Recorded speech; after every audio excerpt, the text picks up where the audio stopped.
সবাই এই ব্যাপারটি খুব ভালোভাবে জানেন।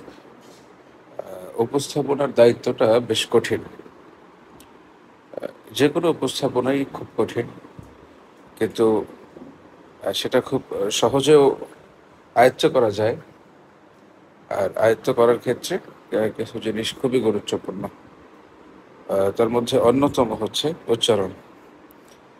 উচ্চারণ যার যত বেশি শুদ্ধ থাকবে, বিশুদ্ধ থাকবে, তার উপস্থাপনা তত সুন্দর হবে, তত শুনতে ভালো লাগবে। আর আরেকটি ব্যাপার হচ্ছে শব্দের চাপ প্রয়োগ। যে শব্দটি হাইলাইট করা হচ্ছে, হাইলাইট করতে চাচ্ছেন, যেই ব্যাপারটা বোঝাতে চাচ্ছেন, সেই শব্দে চাপ প্রয়োগ করা। উচ্চারণ, শব্দে চাপ প্রয়োগ করা। আর আরেকটি ইম্পর্ট্যান্ট পার্ট হচ্ছে ভাবরস। আপনি কান্নার কোনো কথা বলছেন, সেখানে যদি হেসে হেসে বা স্বাভাবিক গলায় কথা বলেন, সেটা শুনতে ভালো লাগবে না।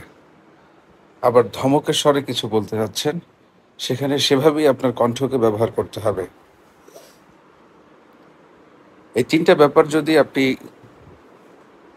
খুবই গুরুত্ব সহকারে শিখতে পারেন, আপনার আয়ত্তে চলে আসে, উপস্থাপনা আপনার জন্য পানি যেভাবে খাওয়া সহজ, ঠিক তেমন সহজ হয়ে যাবে। ৩ টি বিষয় হচ্ছে উচ্চারণ, শব্দে চাপ প্রয়োগ এবং ভাবরস।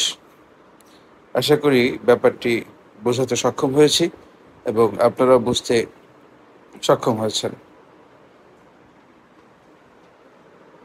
তো ভালো থাকুন, সুস্থ থাকুন। দেখা হবে নতুন কোনো ভিডিওতে।